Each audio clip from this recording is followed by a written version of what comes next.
the garden has enabled me to provide probably a world-class patient experience. What the garden has brought to our patients has just been a delightful experience to watch as wards manager.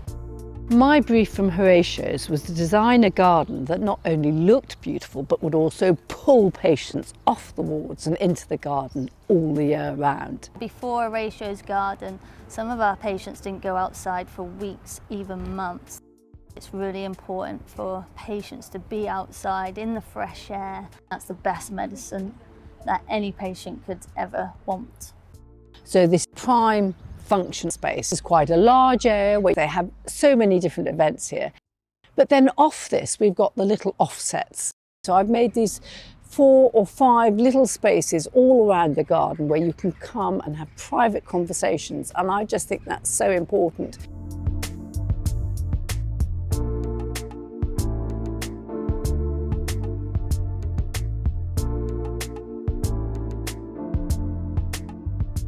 And then we've got the rill. And I think water is just so critical in any garden. It pulls in the wildlife. It's a draw to people. You just cannot help but watch it.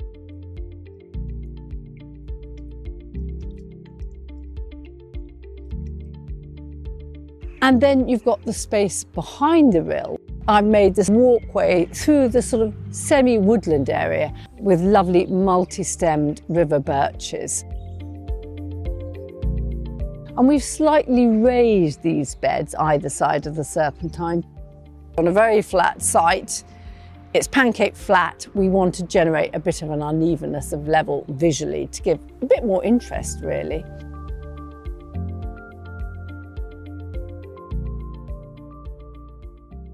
Feeding the patients in a beautiful garden is a lot different than feeding our patients on the ward.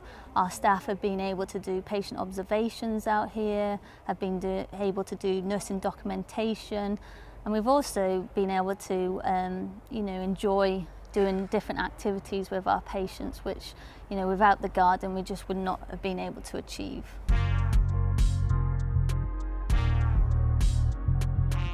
The greenhouse is one of the most important buildings in the place.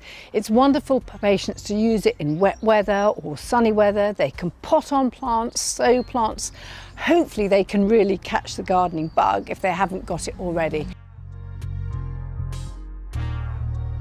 We've done a double line of raised beds leading to it. And these work so well, obviously, with the greenhouse. And we've got ornamentals, we've got edibles, we've got beds of different sizes and different heights. So whatever your disability, they're hopefully really useful to use.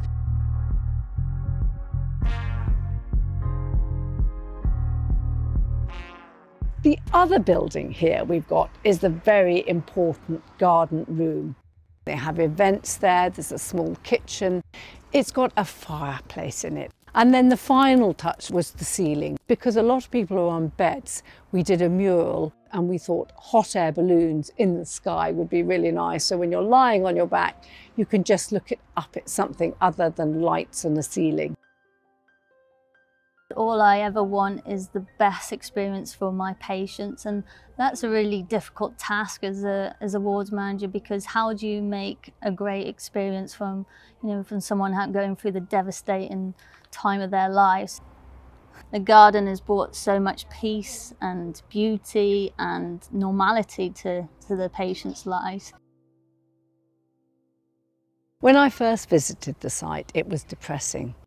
And there was a long rat run between 2 single-storey buildings. So what I did is I broke it up with the U buttresses that come out from the building, emphasising that there are different parts of the space. So we've got the wider spaces in front of the French windows and then the narrow bits. And then I've also taken these metal arches over the top to further break up the space, and then the pleach trees and the osmanthus, so it doesn't seem so linear, and it's a space that you might actually want to come out and relax in. Now, the planting I've made very soft and ebullient, but it needs to look good in the winter. So apart from the lavender and the roses, which just give a lot of the summertime, then we've also got yew balls, euphorbias, and other things to give some form in the winter. Then the final part of the corridor, we've done something totally different.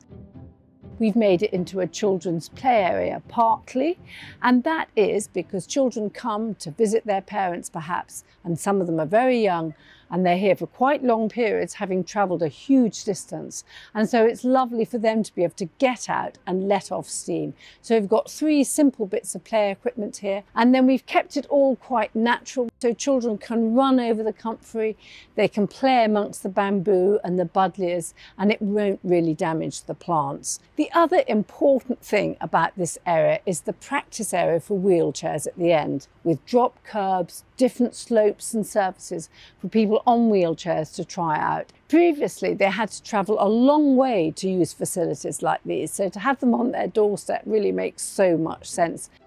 So the whole experience of designing a garden like this is so critical to get right, so many different features and elements, and hopefully it does push the boundaries a bit and work for all those who use it. Had a conversation with one patient and they said if they close their eyes then it feels like they're on holiday, and to hear that from one of your patients is the best feeling in the world.